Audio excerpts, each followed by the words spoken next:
वैसे दोस्तों ये पक्षी उत्तराखंड का राष्ट्रीय पक्षी तो नहीं है, लेकिन यहाँ से दोस्तों पैठानी के कुछ इस तरह से नज़ारे दिख जाते हैं। मुझे कहते हुए बड़ा दुख हो रहा है कि धार्मिक स्थल बहुत जल्दी ख़त्म होने वाला है। पूरा सामान है ना वो इधर उधर हो रखा है। दोस्तों आजकल के लोग बहुत ही ज़्यादा मतलबी हो गए हैं।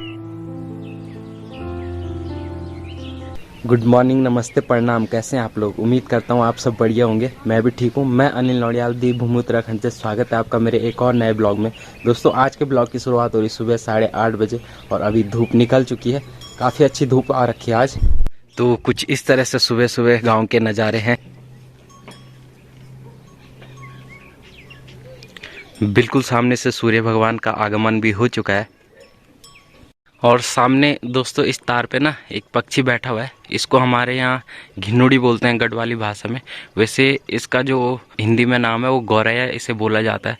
तो बहुत दिनों के बाद ये पक्षी दिखाई दे रहा है। कुछ टाइम के लिए बिल्कुल गायब ही हो गया था और अब जाके ये काफ़ी टाइम के बाद, आई थिंक मैंने तो 1 साल बाद इस पक्षी को देखा है। पहले के ज़माने में दोस्तों जब हम छोटे हुआ करते थे तो ये काफ़ी मात्रा में दिख जाता था और हमारे घरों में इसने घोंसला भी बनाया होता था। दोस्तों प्रकृति में बदलाव के कारण काफ़ी बदलाव देखने को मिल रहे हैं हमारे अगल बगल, हमारे आसपास भी। तो उसी में से एक बदलाव ये भी है। और सामने पे बिल्ली भी धूप सेकने पे लगी हुई है, सो रखी है धूप में। देखो डर गया वो। हाँ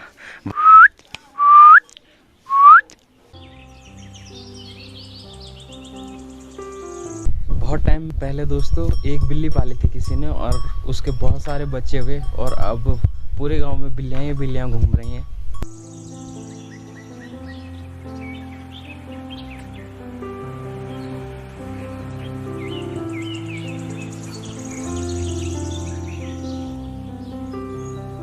वैसे दोस्तों ये पक्षी उत्तराखंड का राष्ट्रीय पक्षी तो नहीं है, लेकिन फिर भी उत्तराखंड में इस पक्षी को बहुत प्यार दिया जाता है और काफ़ी अच्छा माना जाता है इस पक्षी को।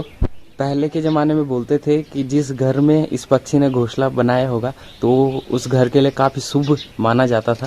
शुभ प्रभात दोस्तों, आज है अगला दिन और अगले दिन सीधे शूट हो रहा है। अभी मैं मार्केट के लिए निकल चुका हूँ और टाइम हो रहा है अभी 9 बजे का। थोड़ी देर में मैं मार्केट भी पहुँच जाऊँगा और वहाँ पे थोड़ा दुकान पे काम वगैरह भी चल रहा है तो मैं दिखाऊँगा कि क्या काम मैं करवा रहा हूँ। दोस्तों एक बहुत ही दुखद खबर भी साथ में सुनने को आ रही है कि जो जोशीमठ है, जोशीमठ शहर है, वो अब बहुत जल्दी गंगा में समाहित हो जाएगा। यानी लगातार वहाँ धरती पे दरारें आनी स्टार्ट हो चुके हैं क्योंकि जो जोशीमठ शहर है ना दोस्तों वो भूस्खलन हुआ होगा और भूस्खलन होने के बाद जो मलबा रह जाता है तो उसमें बसा हुआ है, तो इसलिए वो लगातार खतरे में है। पहले भी वैज्ञानिकों ने ये माना है कि जोशीमठ जो शहर है वो खतरे की कगार पे है। वो अब बहुत जल्दी सरकार को कोई कदम उठाना होगा और वहाँ के जो लोग हैं उनको किसी और जगह शिफ्ट कराना होगा। इतनी जल्दी परमानेंट घर तो बन नहीं सकते, लेकिन फ़िलहाल टेंट वगैरह ही लगा के कहीं उनको विस्थापित किया जाए, ये हमारी सरकार से गुजारिश है। और पेड़ों की हालत दोस्तों आप सामने पे देख सकते हैं। पेड़ों की हालत पूरे काले हो रखे हैं। काले इसलिए हो रखे हैं किसी ने यहाँ पे आग लगाई होगी और आग लगाने के बाद जो नीचे वाला हिस्सा होता है पेड़ों का वो पूरा जल रखा है।